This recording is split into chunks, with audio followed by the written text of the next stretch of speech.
All right. We're doing it. Episode 3. Episode How's it 3. going? Wow. Wow. Great. How are you doing? Pretty good. I feel like this is a sign of complete resilience because we're only 3 episodes deep, but we're going to maintain consistency and we're going to do episode 3 remotely. Obviously, today we're using some technology via Riverside, hashtag Pretty not cool. sponsored. Yeah. So really cool software. Yeah, it's working great so far. And this is going to be, Lewis, why don't you break down a little bit like what's going on, what the next couple episodes are going to look like, as well as our first week off. Yeah. Well, I mean, I'm going on vacation in the next couple of weeks. And because Canada's laws are a lot more strict than other countries, I just had to get a well, actually not even a negative PCR test anymore. They just announced that I have to have a negative antigen test on the way back, but that's okay. I just for now have to get that back. So just for the time being, I am quarantining for the time, so I don't test negative, don't test positive before I go. So I'm working remote, stuck in the house yet again. I know, it's like, feel like we just got back to the office, and then one day we came into the office and all your stuff was packed up. But obviously you don't want to get sick before your trip. Like you go home and you're, and she packed all the bags, she did everything, it's all gone, and you're just like, what happened? So we're going to be doing this episode remotely, the next episode remotely, and then that following Friday when we release the episode, you'll be going on your trip to your cruise to an undisclosed location. We don't want fans to be tracking your flight, Elon Musk. And so that no one knows where you're going, but you're gonna go on your cruise, couple warm destinations, and then you're gonna be off that week. So we're not gonna do the podcast, or maybe we do the podcast and we replace Lewis with someone better. No, I'm kidding. Oh no. And then maybe we do a funny episode where, like, I bring in my girlfriend, or we get one of the homies to come in and do an episode that week, or we just take a week off. I could always use a week off. So maybe we just take that as a break, and then we return back. So anyone that's listening, that's been following our journey, thank you guys. I think the audio today is not going to be as good because we got a lot of different variables at play. And then also the video, this is not the 4K multiple camera angles you're used to, but I'm sure we'll make do. So should we jump into it, guys? What do you guys think? Yeah, absolutely. Let's jump into it. All right. Well, thank you for listening. Welcome to the Fast Forward Podcast. I'm your co-host, Lee. And I'm your co-host, Lewis. And welcome to the fastest growing Canadian tech podcast in the universe. All right. This week, we are covering some news in crypto, Apple's upcoming press event, groundbreaking cures in science, and more. Also, for this week's Rewind segment, we're going back to ancient Egyptian times, I guess. Yeah, it's going to be really cool. And for this week's Fast Forward segment, we're talking about cost of innovation. Where's the line drawn? And what do we have to do to sustain this innovation?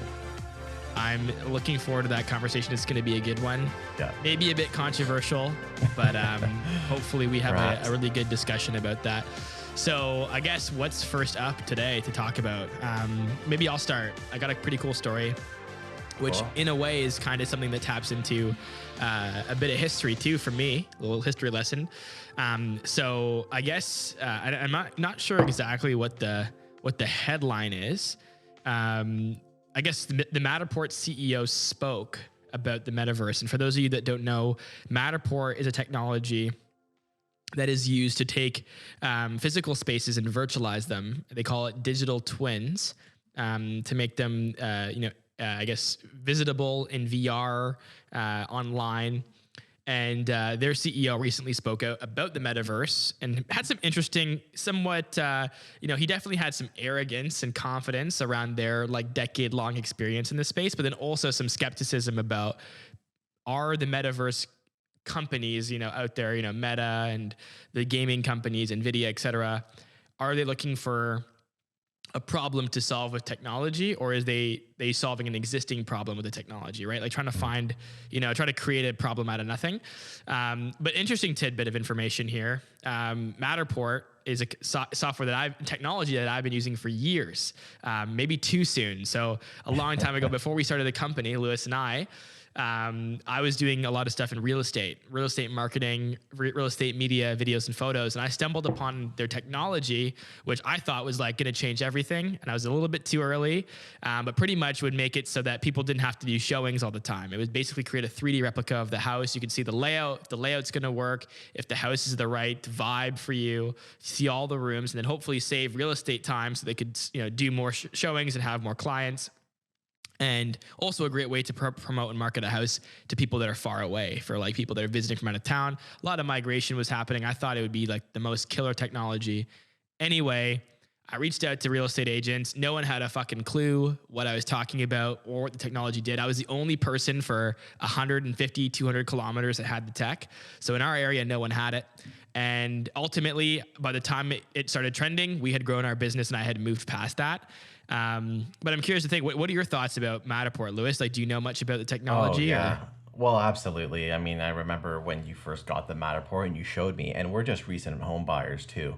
So honestly, using the Matterport, I'm I'm surprised not many people. I mean, people are using it all the time now. I feel like all the time you see people use it. But back in the day, it almost seemed like a no-brainer to use it, because I just remember, like, you get to go through a house and see it how you should see it versus how the real estate photos are, which are kind of a bit manipulative in a way. And something that's really cool with the software is that you can see it from a dollhouse perspective. So it kind of knows where walls, floors, ceilings, furniture is. So you click a button and then it comes out and you can see it like a dollhouse. You can see the whole entire house like a 3D object. And it really just helps you scale to it really just helps you understand the scale of what this house can be. It's really incredible, and I couldn't agree more.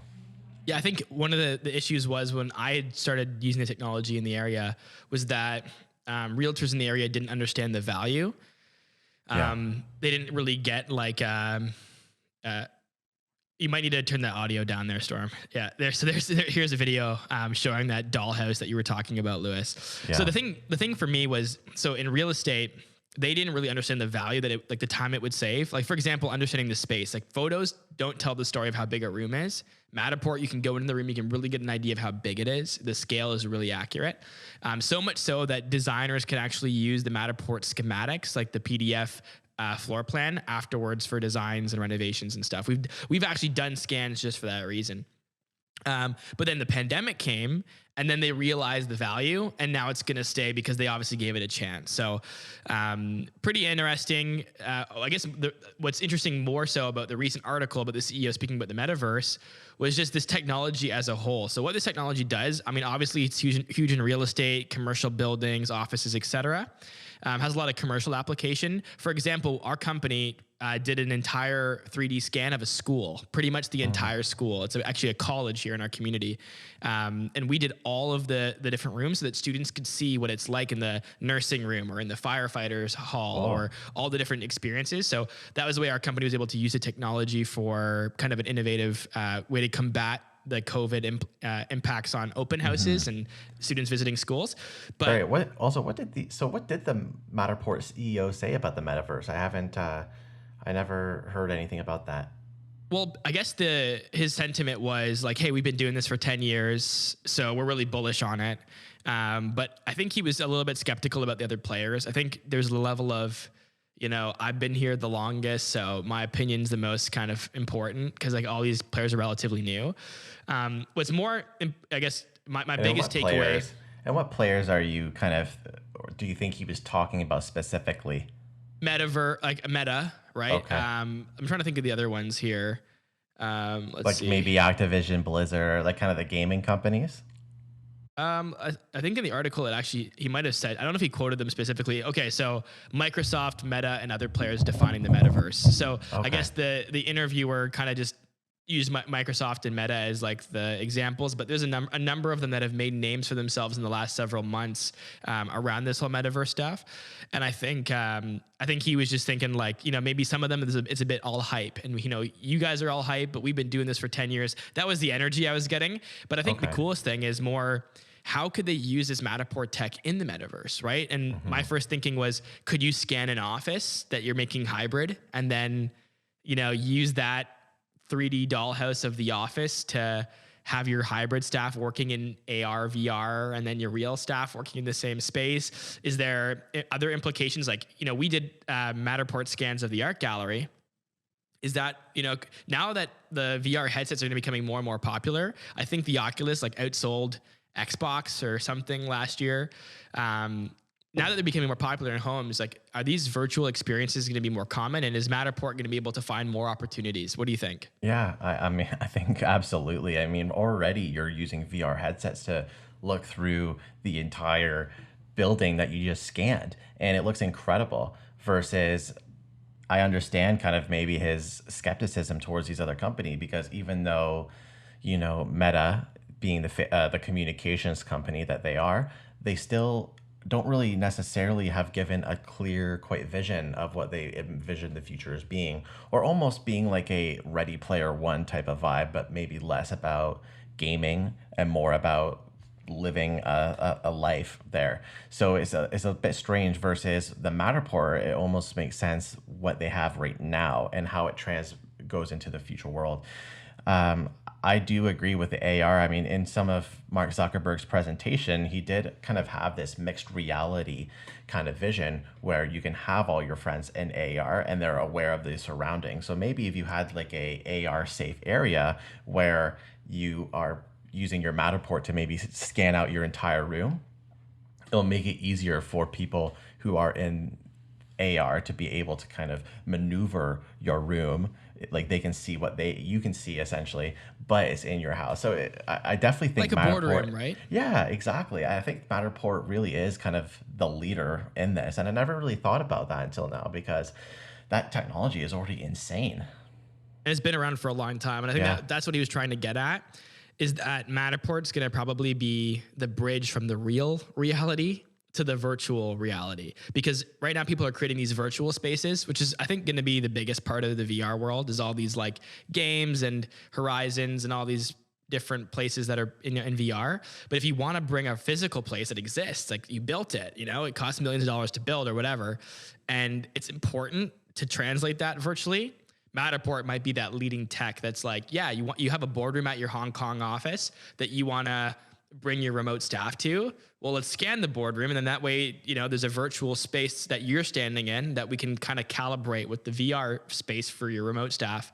And same thing with like other cool buildings. Like, it'd be cool to visit the Eiffel Tower through Matterport, right? In VR. So like we're like going through the metaverse and visiting all these iconic landmarks and then actually walking through them, but with Matterport. The issue with it now is that you're kind of clicking around. You kind of click a circle and then you shoot forward. You don't get to look at your own hands and be in the space. You're kind of viewing the space or feel it. You can't. And there's no audio. There's no immersive your other senses aren't being stimulated. Most people aren't using Matterport with a headset. You can. Yeah. We actually kind of like pioneered that here in our community, but that's why I didn't sell, because no one had headsets at the time. We had 100 of them, but no one else had them. So it was hard for people to get into that. But I really do think.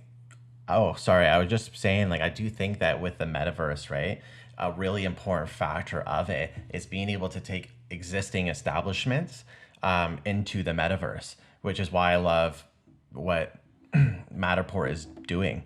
But in order for us to bring existing things into the metaverse, we have to look at everything. A good example is commerce, right? So Shopify recently, they have just purchased they've just done something with a AR platform. So it's an AR agency. I think they're developing this software solution for Shopify where it offers businesses for the ability to upload 3D and AR models for their entire catalogs.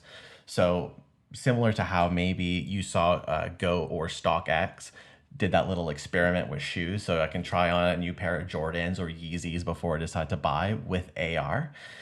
They are developing this kind of solution for you to implement into your Shopify store. Now, Lee, I know you're very aware of what Shopify is, but for the people who maybe aren't aware of who they are, not to be confused with Spotify. There's so many people who do that, who say Spotify or Shopify, but Shopify is one of the biggest e-commerce giants in the world right now, where most e-commerce like outside of Amazon is done through that platform. Like their stock price is, I'm pretty sure it's way over the 1,000 mark. It's a a huge business and is Canadian too. So shout out Canada. But how do you think, Lee, these types of experiences are going to translate? Like, how is that going to impact a customer's decision to purchase things? I think it's just a great example of commerce continuing to move platforms. So once upon a time, brick and mortar only, go to the store, you get your stuff, you bring it home. Then obviously over the last few years, last decade or so, there's been like a really big transition to e-commerce. Last couple of years, even more so because the pandemic. And it's, people are going on to these websites and e-commerce. Shopify has been a huge player in that. They are to me kind of like the opponent to Amazon, where Amazon is building like this platform where they're like really in charge of the experience, and they can have a merchant create a product and then immediately say, hey, that product's doing great. Let's make an Amazon basics version of that. And then the customers, these merchants are getting pushed out. Where Shopify built a platform for all merchants, and they don't really sell anything. So it's really just a platform. And I use Shopify. We use Shopify for our clients and e-commerce. So it's a great platform. But so we saw with social media being a huge place for where people are shopping. Shopify was really on top of the innovation. They partnered with Facebook and they brought in the Facebook and Instagram integrated shops. So now if I have products on my Shopify store, I can tag my products in my Instagram posts, in my app, in my sponsored ads, in my Facebook shop, in my Instagram profile shop, and people can shop directly on social media, and it's connected to my e-commerce platform. With the 3D merchant stuff, I think it's just another extension of that. I think there's a cool like metaverse scenario where you go to a shopping mall and it's like a curated group of stores, and you can still go and try on different e-commerce stores products, but all in AR, and you're there in VR in the metaverse. But I also think that the biggest issue with apparel has been not being able to try it on, right? Everyone's always like, I want to buy it online, but I just don't know if it's going to fit or not. It's been one of the biggest bottlenecks. Funny enough, the last 2 years, apparel has been like the leading direct-to-consumer segment as far as categories. So it's already a massively growing segment, regardless of this huge bottleneck where people can't try stuff on. So I think this will only increase that, so much so that retailers are going to really struggle to keep their brick and mortar stores available. Because if AR can get that good, eventually it's even better, right? Because I've had to go to the change room, I have to like wait in line, and I gotta bring my kids, and I gotta try some shit on, and then I'm like, I don't like this, or it's too small, or you don't have my size in stock, so I end up buying it online anyway. Versus like just being at home, put the kids to bed, me and my girlfriend just pull our phones out and start trying stuff on, seeing what we like, and then we order it. So this is gonna get better than in person. I think this is super disruptive tech. I think Shopify's onto something. I can't wait to see it in practice. I'm just so excited for that moment because Lee, you and I have been experimenting with AR for a long time now with simple projects, or it works with our clients. But something that I feel like I just truly hasn't blown my mind yet is wearable AR, because right now we're still seeing it through our phone, and it's still a little bit janky, a little bit, you got to do that weird little calibration moment, and then it kind of pops it doesn't feel so like innovative right now as much as it should be. So once we get that wearable tech, it really I'm waiting for that brain blast moment, similar to how maybe you saw people on iPhones and they started scrolling to go down their address book, and that was just like, what the hell, So I'm really waiting for that type of thing as well. And it's funny that we spoke about Shopify, because that is disruptive technology, and you were talking about shopping malls, and I thought this was hilarious because this came out a little while ago, so maybe pop it up if you can, Storm, if you can find it. But something that was huge at the time was Walmart kind of released a little prototype of what an AR shopping experience would be like in a metaverse like area. And it was pretty funny because it obviously got trashed a lot online. Like, why would I do it? Similar to how people have been talking about the metaverse in general. But it's kind of, you walk into this 3D store and this hologram pops up in front of you, almost like a Matrix or Ready Player One type vibe, where they come in and say, welcome to the Walmart Shopify or shopping experience. And then you are putting 3D bananas in your car, and it's just going no way. I gotta see that. It was a little weird. I will say it did not feel like the future. It feels kind of like what a an amateur 3D artist would envision the future being. You Did know, Walmart commission this, or was this like a fan made thing? I'm not entirely sure. It was so here's Storm's got it up on the screen right here. So for our audio listeners, there's like this hologram customer service representative, and then you're pushing this cart, and then there's like Campbell's chicken noodle soup on the left, and you're just grabbing it.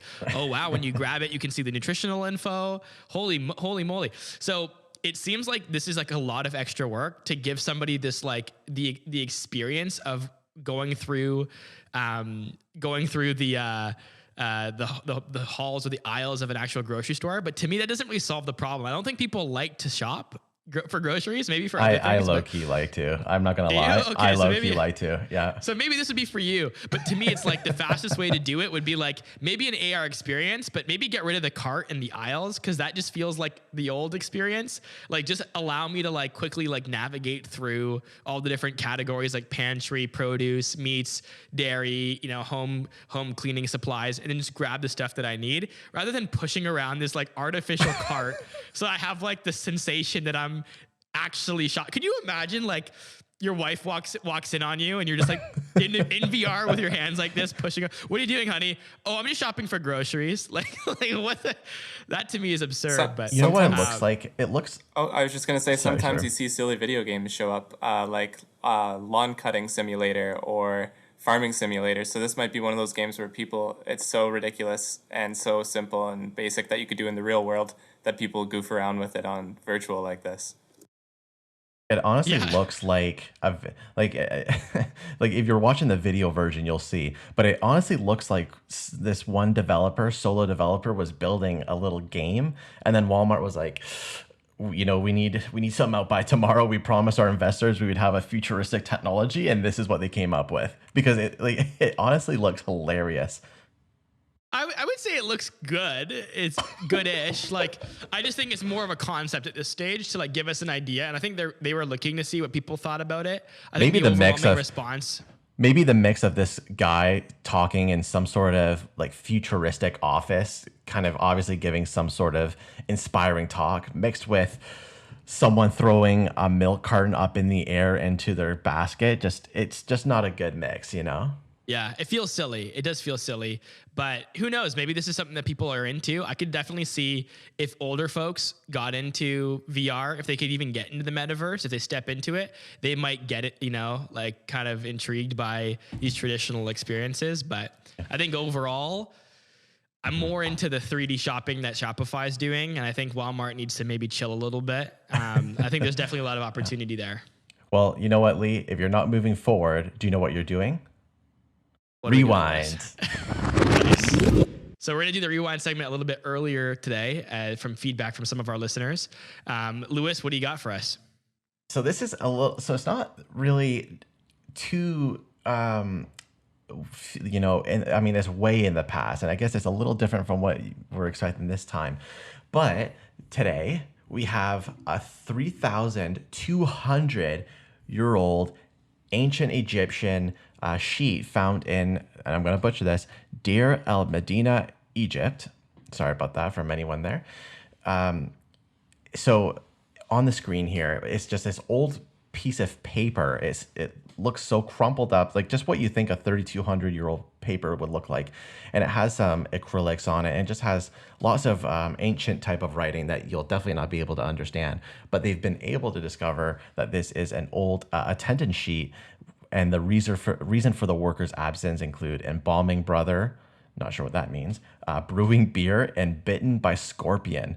So sounds like the classic 3,200-year-old Egyptian excuse, like how many times have I heard that they were bitten by a scorpion? Like, come on, every single time. Come on. Louis, I want you to guess what embalming your brother means. Guess. Don't Google it. Just guess. Okay. Embalming brother. Does that mean like sleeping with your brother? I mean, no. So I might be wrong on this. Sleeping with your brother. Like not that way. Yeah, Storm. Not that way. What do you mean? What way? Storm, if you want to Google it just to verify, I'm pretty sure embalming is like where you kind of like stuff like a stuffed animal, like when an animal dies and you create like a physical of them. I think that's what embalming is. So this person was like, I'm busy embalming my brother. What is that called? Oh yeah, that's hilarious. But either way, what the reason I looked at this, right? Because this is a 3,200-year-old way of storing documents. Like, did these guys not hear about a database or something? Like, come on, seriously. Just use QuickBooks for this. But it makes you think 3,200 years ago, we're looking back at this and thinking, wow, that is nuts. Well, 3,200 years from now, what do you think is going to be? I don't know. Like, so 3,200 years in the future, if we're all dead, maybe. Like, how is somebody, like, first of all, who is the future, right? Are humans still here? And if they are, how are they looking at this podcast and being like, MP3, fast forward episode 3 what is an MP3 file, you know? Yeah. Well, you know what? I think it's not apples to apples here. I think actually we're living in a society today where pretty much everything that we create, I think, will be able to be safe for the future. So they're actually going to get a lot more than we got, which is kind of cool. Because I think sometimes it's like there's too much mystery about what happened that long ago. Like, we don't have enough information. Where in like 10,000 years, they'll be able to probably watch these videos and listen to the audio and, you know, get a really good idea what our culture was like. So was I right, Storm? Is that what embalming is? No, it's not just stuffing. It's just like, well, the definition is on the screen here, but preserving human remains by treating them. So this is often done in like funeral homes now for, they embalm people for visitations so that they're not decomposed by the time the family's taking a look at them. So okay, so stuffing is. My brother died. That was the excuse. My brother died. Yeah, and he was busy doing the embalming himself, I guess. I guess they didn't have like the funeral homes. Like everything was DIY. It was pulled how did they communicate back then? You know what I mean? Because usually it's like you give them a call and like, oh, hey John, why are you at work today? And then, you know, they say, I'm embalming my brother. He got ran over by a truck the other day. Like, you know, like what? Just information in general, like just thinking about how shitty it would be to be, you know, to live back then and like not have a father, for example, and then just be like, how do I shave? Like, how do I drive stick? You know what I mean? Like all this stuff is like, where do you get this information? If it's not taught at school and you can't read a book, you know what I mean? Like, how do you get information? Like, I think we're definitely spoiled in this information era. Like everything you can just Google and learn. You got to appreciate that they embalm. I don't know why we kind of centered out on this one, right? But I don't know why. Like, how did they know how to embalm? Oh, some of these things, like I think, so ancient Egyptians specifically, they were pretty big on preservation, right? Like mummification, and preserving people's. I mean, I think they wanted to preserve people, like till they went to heaven. I think that was like kind of part of the cultural idea. Like they wanted to keep them from looking dead and gross. So you know, ancient Egypt had a ton of technology. Like they were doing tons of crazy stuff.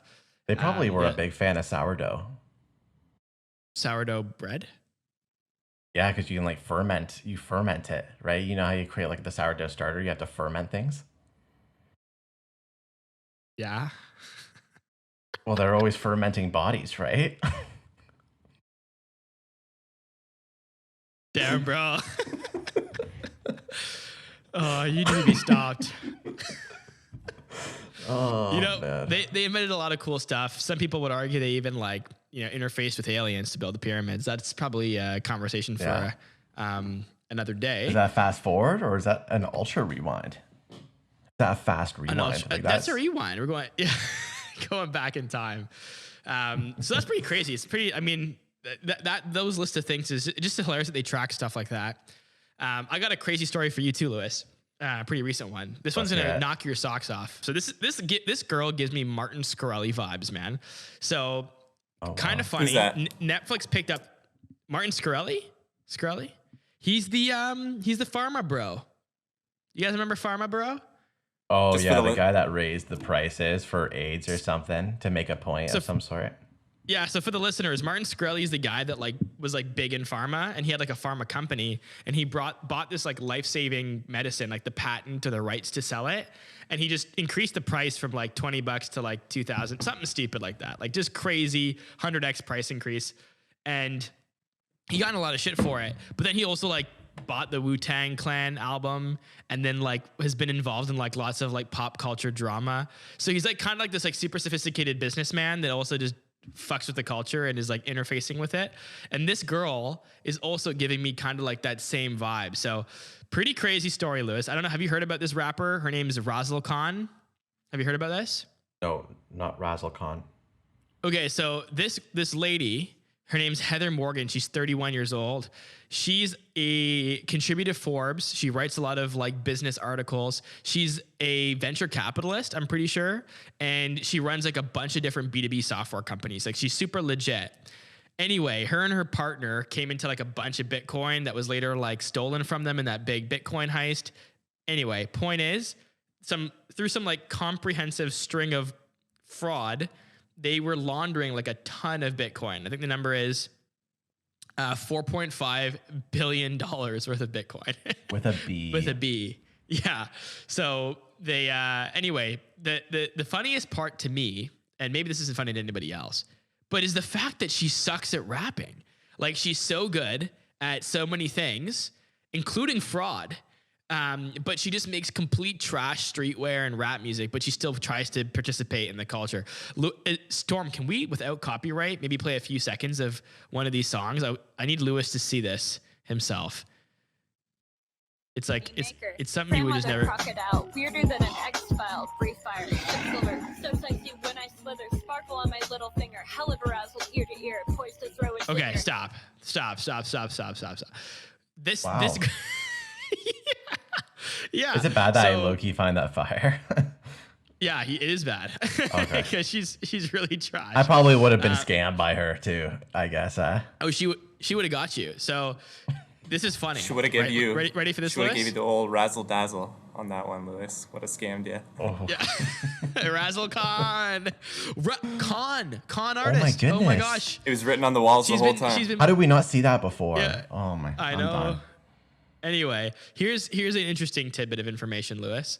So Netflix already took the story of this rapper, venture capitalist, entrepreneur, social engineer, they call her, and what she's done in this crazy scheme to secure all this Bitcoin and this like laundering fraud.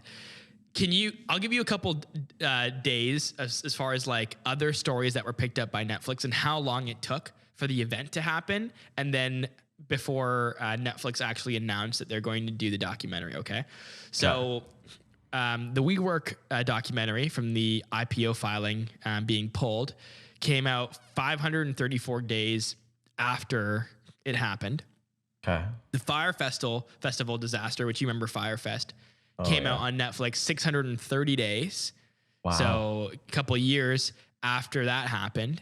And then when the Wall Street Journal exposed Theranos, that took 1,250 days before HBO. 1,250 days? Yeah. From 2015 to 2019, from when the Wall Street Journal first exposed them versus kind of when they got busted. So how many days do you think it took for Netflix to buy the rights to this story? Like buy the rights, not release it. Like 450. Okay, so it was 3 days. 3 days after the story broke. 3 days? 3 days later, Netflix was like, we want to do a doc on this, which is, I think, so funny. It just tells a huge story about content right now and like just how desperate they are to make content. But just 3 days later, another little like here's the list of the things that she does. So she's a partner at an angel venture capitalist at Demand Path, which is like a venture capital firm. She's a CEO at EndPass, which is a decentralized ID organization. And then she's a CEO for SalesFolk, which is a B2B comms company. Also a columnist for Forbes. And I guess she's also added surrealist rapper to her list of things that she does. It's honestly an impressive resume. Yeah, I'm surprised by it. I wonder if she posted a rapper in her LinkedIn. you know? I hope this is the thing too that I wonder is like, how did anyone take her seriously while also doing this? Like, good for her. Like, I always felt like I couldn't do that, you know? Like, I can't make rap music and also be an entrepreneur because like I would just scare people off. But she's making like ridiculous music too, not even like serious music, like ridiculous. I feel she's like, still taken seriously. you know, by saying you're a rapper at the end of all of those things, it kind of almost completely outweighs all of the other achievements. Like if you told me I'm the CEO, like imagine if Elon Musk at the end of his resume, he just said he was a rapper too.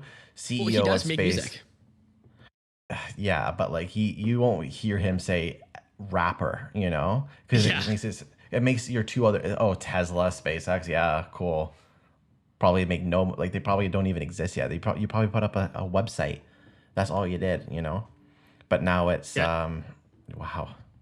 Four, Her and her partner did some pretty lousy things. They also bought like a ton of money, about like $500,000 in Walmart gift cards, which was From the I don't know what Bitcoin? they did, but yeah, because I think this is part of the laundering scheme was like to try to like send it to all these different wallets and then transfer it to gift cards so that they could sell the Sell gift those cards and then gift get cards. cash back. It was laundering, right? But like, why Walmart gift cards? You know what I mean? I Apparently, think the everyone resale uses value. Walmart. The article that Storm sent with me, a great writer, his name's Trung. He actually did a bit of a deep dive on like the value of the gift cards, and he actually pinned the street value of a Walmart gift card being pretty low on the list at $78.12 per $100 gift card. Wow. Where a gift card from Costco or Apple or eBay is getting you about like $86 plus. So they are smart enough to launder like $1 billion and in Bitcoin, but Why is that though? made a Why mistake is that cost that? them 10%. Do you know why I guess that it's is? just because I guess people just desire those gift cards more. I guess. I just mean don't like know. because I know like $100 at Walmart is like $100 in cash. Like they're almost equal in that sense. But because you're taking away the freedom of where that cash can go, that's obviously affecting the cost of it. But like Walmart has everything. So why would a Zara gift card, for example, cost more than a Walmart gift card? Maybe I agree. do you think maybe because it's saying the average resale on $100, think about it. More people, way more people are probably doing these from Walmart than everywhere else. So some people might be a little bit desperate, sell the Walmart cards, and that's lowering the price. Do you think maybe something like that? Yeah, I think 100% that's it because you're right. There is like way more options at Walmart and you have the freedom to buy so many different things versus like McDonald's where there's like literally just a small menu of items that you can purchase. But I think I think you're right. I think it has to do with people just trying to sell their Walmart cards more often, which has diluted the supply and demand, which is just cool to see how that works. Like supply and demand is such a powerful force because even though Walmart's arguably the most valuable, like you could buy McDonald's at Walmart sometimes. You can buy Apple devices at Walmart. You can buy, clothes at Walmart, food at Walmart. I think you can buy everything at Walmart. Pretty much. Just about, it's the everything store. And somehow it's still the lowest because of supply and demand. Anyway, I thought that was an interesting story. It's very interesting. Well, she really brought down crypto that day, and exposed crypto to a wide audience. Which, speaking of which, like, do you know who also exposed crypto to a wide audience? Oh, who are you thinking of what I'm thinking? Coinbase and crypto.com having huge presences at the Super Bowl this year. Yeah, so, everyone got that ad. Yeah, I never knew too much so I never knew kind of going into Super Bowl. I don't care too much about it. I loved it when I was there. Lee and I got together with a couple other friends and we were watching the Super Bowl. And I think one of our buddies and you knew that a crypto ad was coming up at some point for, I think one was for crypto.com and the other being Coinbase. Obviously, we didn't know what it was going to be. Now, the Coinbase ad reportedly was $14 million. That's how much it costed them to put up the Super Bowl ad. And I know what the ad is, Lee, but $14 billion you think would be a pretty incredible ad. Well, I mean, it was an incredible ad, but not necessarily in the way you'd think. It was just a QR code that was just hovering on the screen, similar to like a screensaver back in the day, like what you'd see on The Office, where it was like a screensaver bouncing off the sides. That's all it was. It was maybe 10, 15 seconds of a QR code that you scanned and it would go to Coinbase. Now, the resulting of this is that it caused everyone to click on it and go into the website, which actually brought down Coinbase temporarily. Massive, massive. Coinbase is a huge company. Reportedly, before the ad, Coinbase was at 186 on the App Store. Guess where it put them up to? Top 5? Number 2. Crazy. Second to what? Oh, I'm not sure what. Probably like TikTok. But still, number 2. That's absolutely insane for one night. So again, the ad cost them $14 million to put up there. So it kind of gives you a little interesting question. What is the return on investment for these Super Bowl and for these Super Bowl investments? Because it's huge. $14 million is a very high end one, but you can expect to pay between 5 to 10 million on average. I think you were telling me, Lee, how much was the average Super Bowl ad around this time? I can't actually remember. I think it was like we did a story on it like last week. It was like 7 million or 7 something. 7 million was the minimum. I don't know what the average was, but that was $7. Yeah.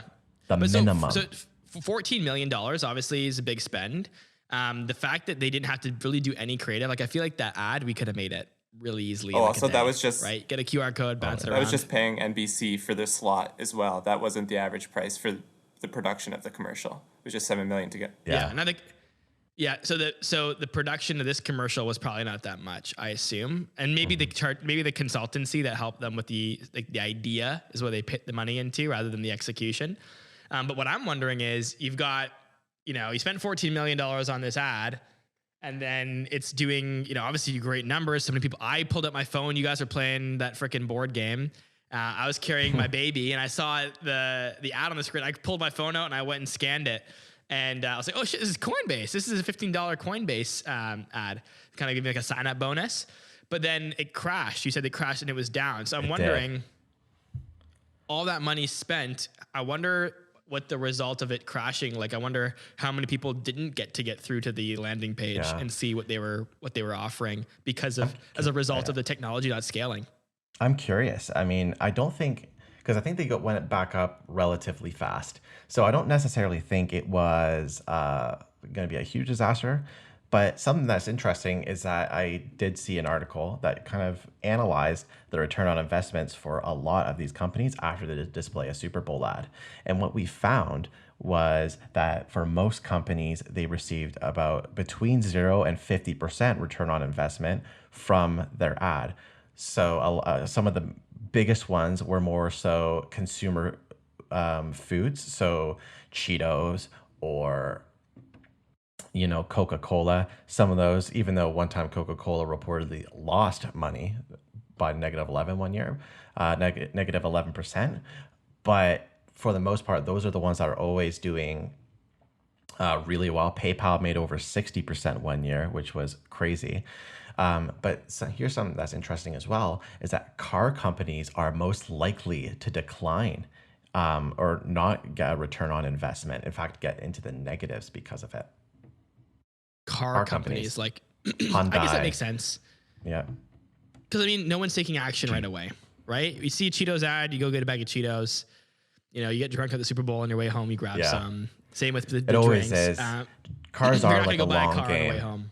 Yeah, you have to buy, you have to almost expose people so much to a car to be able to truly get them to trust you when that purchase. I only buy a car once it's been every 2 years for me now because of my luck, sadly.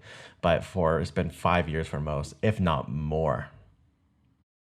Yeah, I think it doesn't really seem like a good opportunity for it to spend that kind of money, because you take that money, you could run so many ads on other platforms and get more attention, more awareness about your product. But at the same time, I think it's also a status thing as well, right? I think a lot of them were EV brands that were running ads, and I think it was to show it was a bit of a flex, you know what I mean? And in the EV space, clout is a big part of that conversation. Like Tesla doesn't spend any money on marketing, but they're popping because People are talking about them. They're in the press. There's a story. There's like buzz, not just awareness, but a buzz around the brand. And I think these EV companies or these traditional legacy automakers that have EVs ran EV ads because they wanted to get some, I guess, buzz around their project too. So it might have been more than just the ROI, but it might have been around like building some excitement, aligning with that Super Bowl energy, that kind of thing. Yeah, absolutely. I mean, it's not always financial at the end of the day, right? Something as well to think about, and I'd love to hear your opinion on it, but by having Coinbase and crypto.com, arguably two of the largest players when it comes to consumer grade crypto purchasing and trading, it's opened up a can of worms to a whole different demographic. Like we have, like, I mean, obviously my parents have heard of Bitcoin before, but now people like my parents or your parents can go to crypto and try it for themselves. How do you feel like that's, how do you feel about that? I guess is the best question. It's the next step. Crypto is not, I mean, it's mainstream, but you know, there's more people that don't have it than do. So I think what we like as a society, as we open up to those demographics and it gets really easy, I think this comes with regulation. So the more regulated it becomes, the more safe it will feel for people in the older demographics or people that are a bit more timid. And once they get on, it'll make the value of all the crypto increase. It'll make the infrastructure and the quality of service that we have improve.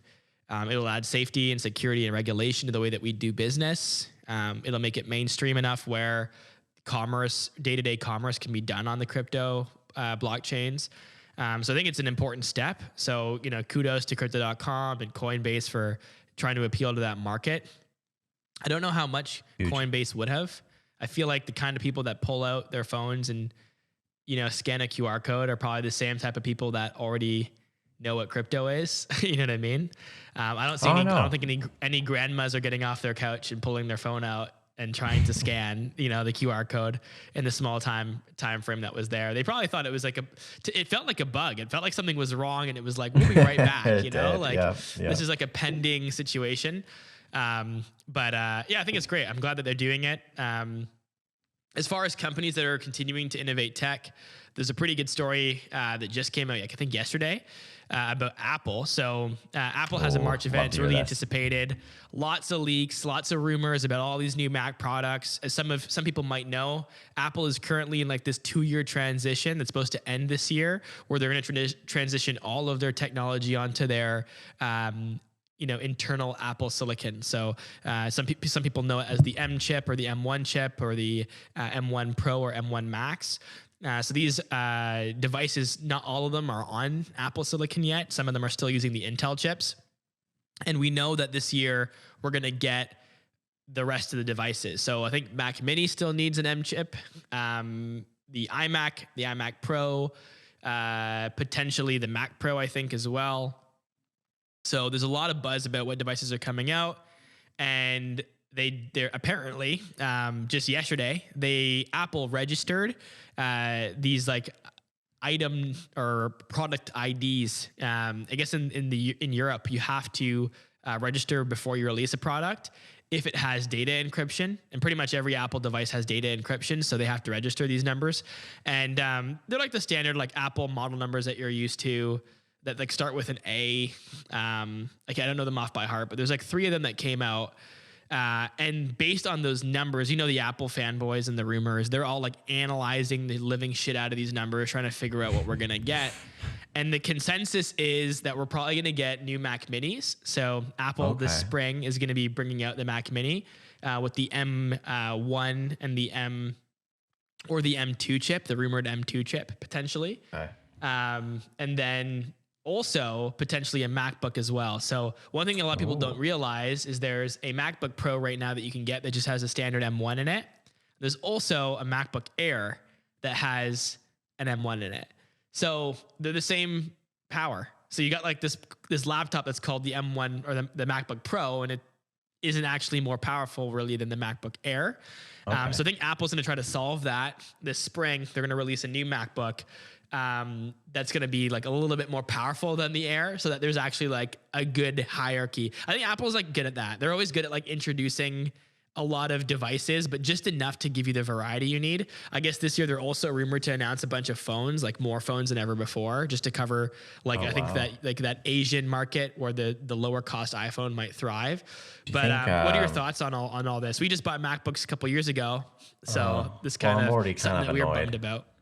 I'm already annoyed. Like, I mean, so right here, and I hate to just sound like a consumerist glutton, right? But I bought this expensive laptop 2 years ago, and it's hard to edit videos on it. Like, I open up things in Premiere Pro, I have to take it to an eighth of the default resolution, and it still is super slow. So when I'm hearing all these M1 Max are like was it like 2 or 3 times performing the Intels? Dude, they're apparently these like M1 Max chips are running like 8 streams of 8K raw footage with 0 buffering issues. Like, I don't even want to hear that. Yeah. This is like butter. You know? Oh, yeah, it's disappointing. Geez, We got in right at the wrong time, and now we have Intel Macs that are not going to be supported. But I think it's a pretty bold move by Apple to get all their products off the platform. And and here's what I'm thinking. I'm thinking for them to do more innovation in the space, they need to have everybody on the same technology because the Intel devices won't be able to keep up. And I'm wondering if any of this has to do with later in the year, they're announcing the VR tech. I'm wondering if, like right now, when we use the HTC Vive, we have to run the HTC Vive on a really powerful computer at our office. Yeah. To do the GPU rendering and all of that. I'm wondering if they're trying to get all the devices on the M chips, also as a way to support like a potential Apple VR device. And So do you that think way, a VR or AR device? well, I know they're doing both. I know the rumors are pretty consistent that Apple's got VR and AR technology. And in the AR space, I think they're working on 2 different applications. One that's very lightweight, kind of like what you would, like the Google Glass, you know what I mean? And then one that's going to be a lot more maybe commercially used or a bit more advanced. It's going to have a whole different level of sophistication to it. But everyone's doing VR right now, right? With Meta and all the other players that are kind of doing, it's, to me, I'm wondering if Apple's just like, going to try to take some kind of a stab at it. And obviously the Apple phones are getting ridiculously fast. Like there is no Samsung phone that comes close to Apple every year as far as actual power. The chips that Apple makes in their phones outpace the Samsung every single year. It's not a question. And it's like, why? Like Apple is like just lapping the competition with their chips. And it's like the average iPhone user is taking selfies and scrolling Instagram, right? So why make it so powerful? My theory is the combination of the 5G bands, the crazy the crazy CPU GPU that's in there in the A chip, all of the other technology that's in there, all the different pieces and components that are in there, is probably going to end up wirelessly powering your AR glasses. And I think that's probably why they're making it so strong. You're trying to find a way to have the comments erupt there. There's no anyone that wants to contend with me about Apple's iPhone chips versus their shit Qualcomm devices that I want to see like live, like we need to get people on the show live, like come in, debate Lee to see if he can squat, it's Apple change versus my mind. Android. Yeah. The iPhone is the best phone. Change my mind. Here's the thing. The thing is right now, you can't see the difference. So as an Android user, I can't actually see my Apple counterparts realizing their power. There's nothing to use it with. As soon as there becomes a new application where that power is going to be important, there's going to be a big division between the Android losers. I'm just kidding. and the Apple users. There's going to be a big divide because they're not going to have the sauce. They're not going to have the technology's not integrated enough. It's not as cohesive of an ecosystem, and they're going to have think of who wears an Android watch. You know what I mean? And believe me, people wear Android watch. I don't know anybody cool that wears an Android watch. Yeah, because what do you mean anyone cool? Our buddy wears one. Yeah, he's not cool. I'm kidding. But the thing is, the Android watch, it works so easily tethered to the phone the Apple Glass likely won't have all of those chips and all that stuff in it, and it will need to wirelessly be tethered to a very powerful device. And that's where I think that power will be realized. And finally, we'll understand why Apple kept continuously stomping on the competition, regardless of the fact that they'd already defeated them for 4 years in a row. So I think, hopefully this year we see that, and it'll be good. It'd be a good time for people to hold Apple stock, because I think, not financial advice, but I think it means that the Apple business is going to continue to grow. We'll put that segment on TikTok. I'll probably piss off a lot of people. Bro, you've already got canceled. Well, that's what's crazy about modern day technology, is that there's just so much so much is being sacrificed in order to be able to find this innovation. So that's why I have this other question here for you, Lee, about the cost of innovation. How much are we willing to sacrifice? When is it crossing the line, right? Even just recently, news spread out about Elon Musk using Neuralink, using monkeys, like actual primates, and how they went through extreme torture with the Neuralink devices being installed into them. Of course, this is kind of a bit shocking news considering animal cruelty, as well as it being a corporate product rather than kind of being a public science kind of experiment, So it kind of, how much are we willing to go for innovation?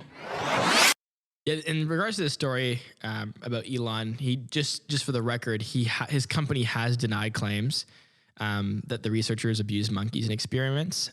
So that's the complaint that was filed with the USDA. They're saying was misleading. So I guess we'll wait till we get better information on that, and maybe we'll come back and we'll report on it. In regards to your question about what the cost of innovation is, it's a kind of an uncomfortable conversation sometimes to have. There are people that work real jobs that give them purpose and give them a utility in their life, and that's how they provide for their families. And sometimes those innovations disrupt their careers. Sometimes innovation can make people expose people to harm. So, for example, with Tesla's autonomous cars and the AI driving, yes, it's going to get way better than any human can drive. 100%. It's AI. It can continue to learn. It's going to source all the information, and it's going to become the best driver on the road, the safest driver on the road. But to get there, it's going to have accidents. And even though Tesla already has data that supports that their cars are still getting involved in less accidents than a human driver, where do we draw the line as far as people that are dying in full self-driving accidents, right? That's one great example of, to get there, it's going to get messy before it gets good, right? And I think there's so many of those examples in our society today, because there's so much disruption, and it's just making a kind of a mess of everything. It makes you think just with the Tesla, because what makes Tesla different is that they were able to produce a car at scale. So it's almost like they almost secretly got these cars out to be able to start training, right? So it makes you think, well, what happens if I decide to program my own? Because if I program my own AI car, right? And then I just let it start driving on the road, well, I will be liable when I kill somebody, right? It's the same with it's almost the same with Tesla autopilots. You have to think here. So if we want to let Tesla start releasing these autopilot cars at scale across the globe, well, if they want this future where their cars are driving on their own, well, who's held liable at this point? And I think that's an interesting question too, because you are right in a couple of scenarios, right? If I don't think wait till it's ready, that's a common thing people say, that Tesla should wait till they're ready before they deploy out to the road. But that doesn't make any sense whatsoever, because AI is the most efficient way to make that car drive on its own. But at the same time, you got to really think, well, why is it only one person allowed to do this now? It's almost like because Elon Musk or Tesla were the first ones to go out and do it, it's like now that everyone else is held to such high rules and laws apart from them. You know what I'm saying? I do, and I have the argument for this, and I've had to joust with Tesla cynics on this before.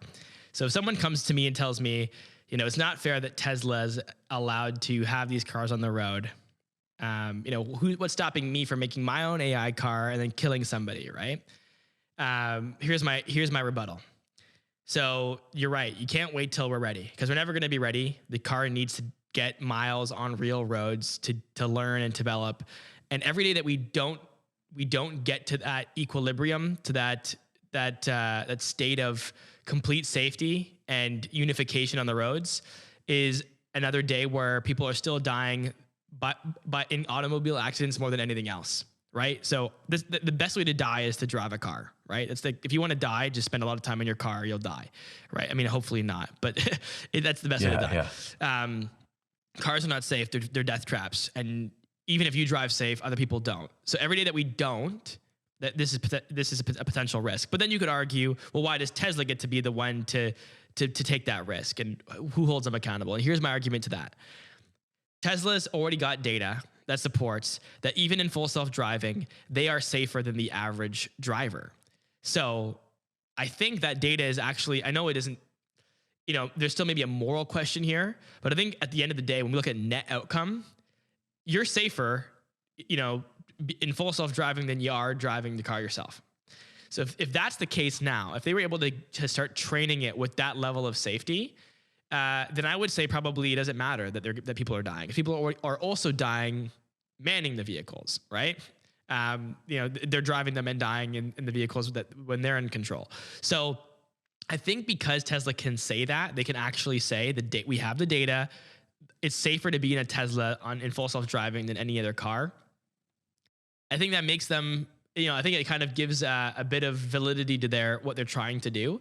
If they were coming out and saying, it's not quite as safe yet, but it will be in a few years, then there's a strong argument, right? Then people are literally dying in higher numbers because of what you're trying to do with this innovation. But here, the cost is actually less than not having it at all. So I think if you're a practical, sensible person, and that we need to get to, our kids need to be safe, our families need to be safe on the road, then I think you have to be okay with this cost for this innovation, at least autonomous driving, because it's going to help everybody, and the cost is not so heavy right now. What do you think?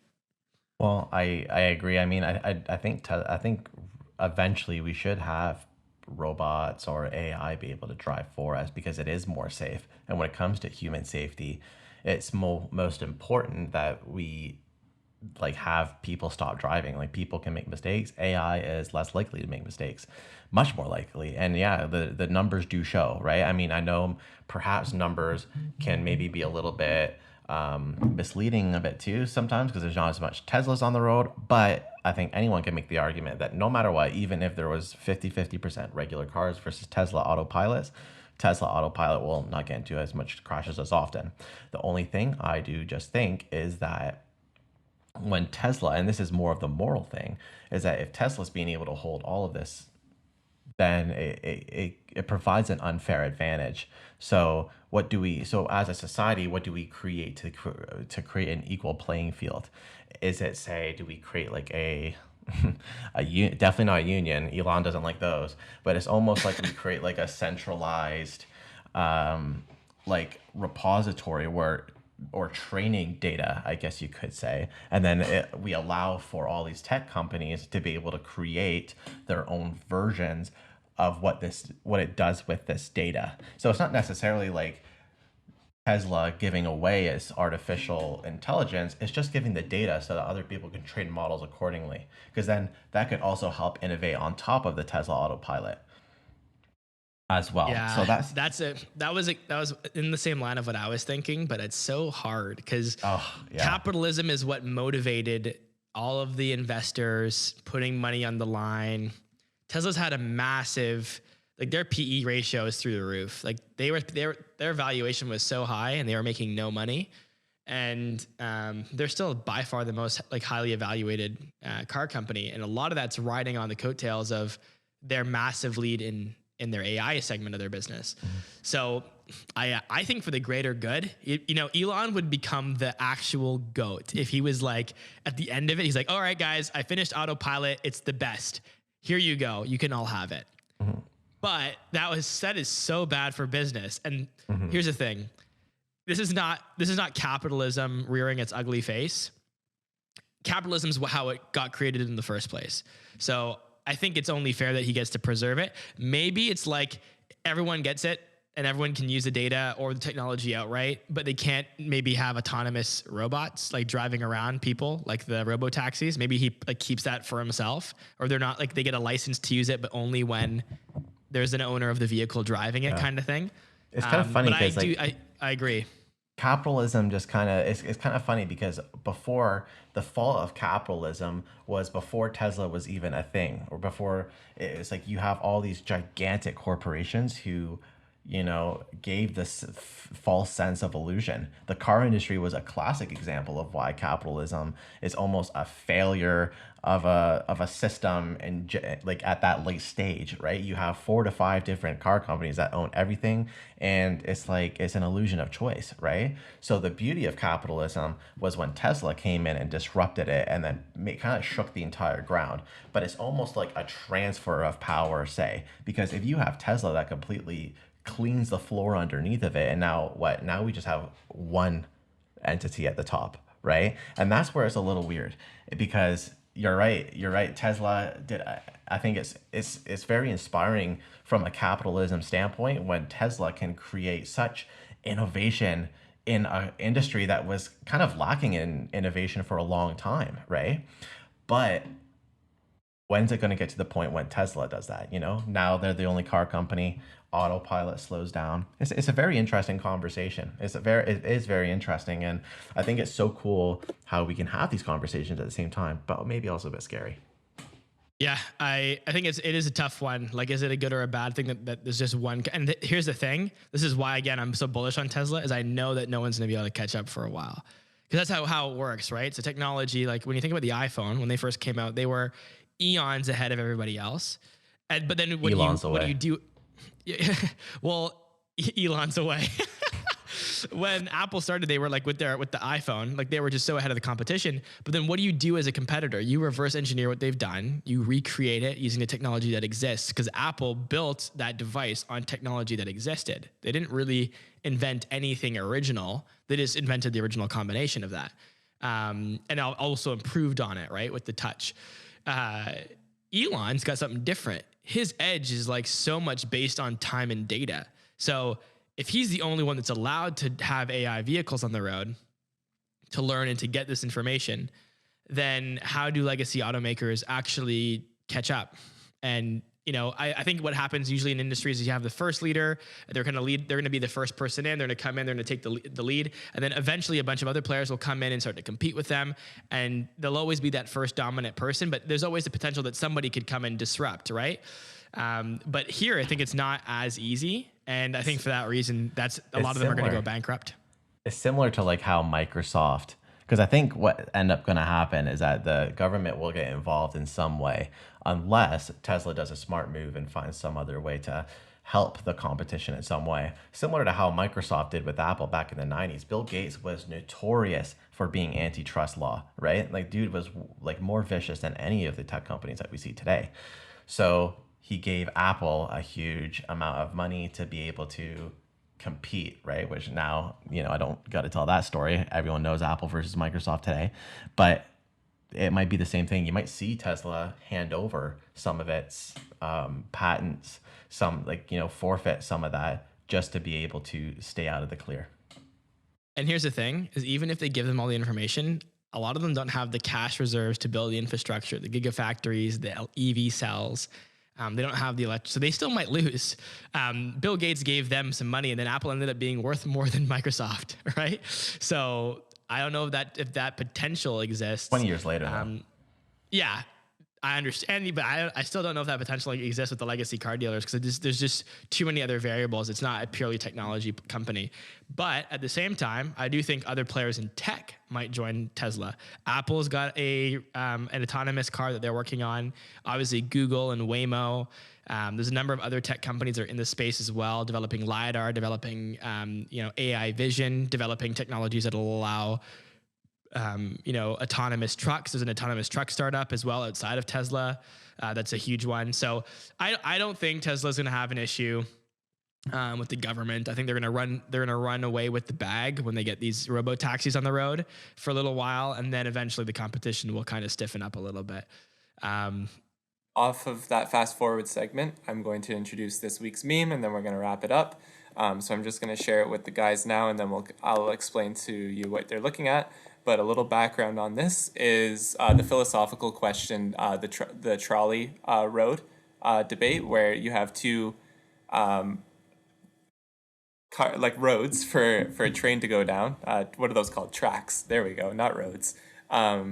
And on one side, say there's 5 elderly people, and one side's 2 young children. Which side do you send the train down? But this has become kind of a meme, and now there's one that's directly with Tesla that I'm going to share with the guys so that for their first reactions of it. So I'll read it while they're reading it.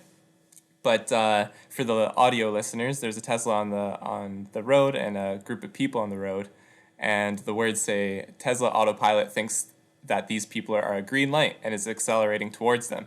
If you swerve, you only hit one, but autopilot will turn off and you are liable for all damages. If you don't touch the wheel, autopilot kills all of them, but you're not guilty, and Elon pays a fine. So what do you guys think of this meme? Oof, I would swerve. I don't know if I could live with myself just being like, yeah, if I just let them all die, Elon can deal with. That's so dark. Yeah, this is awesome. Actually a funny. It directly talks about the cost of innovation, and a separate topic that a lot of people haven't talked about before is for Tesla's autopilot to be complete, it's going to have to decide who lives and dies on the road, right? Because sometimes you can avoid an accident, but sometimes you have to choose the lesser of two, right? And I actually played this game. Actually, it was a game where you had to decide who lives and who dies, and it was like you were driving an AI car, and you just go left or right, and it might be like an old lady on a walker, or like a group of 3 people, or a young couple with a baby, or an animal versus an old person, and it was like basically we were training the game to figure out like what do humans think is the most moral. How do you think, Lewis, that car companies like Tesla or just companies in general get to like navigate those like ethical, moral dilemmas where it's like the car has to go somewhere? How does it decide like who lives and dies? Is it completely like is it a numbers game?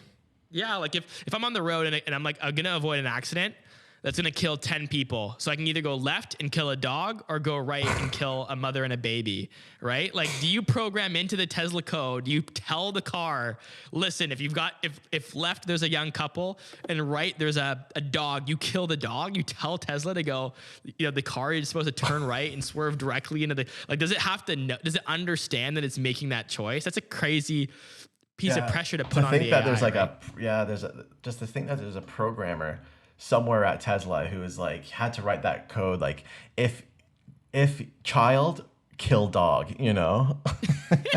then if child then kill dog. And here's the thing, it's like every time there's an article like the Wall Street Journal, 10 dogs died this week as a result of Tesla's new update to save lives. And then the developer is just like in his apartment eating his cereal, just like depressed as shit, like he could hear the dogs whimpering, and he's like, I just realized too. Did that. I just realized too, like with my code that I just made up on the spot, it's easy for vulnerabilities. If there's a child, kill dog. So if it sees a child anywhere, it'll just find a closest dog and kill it.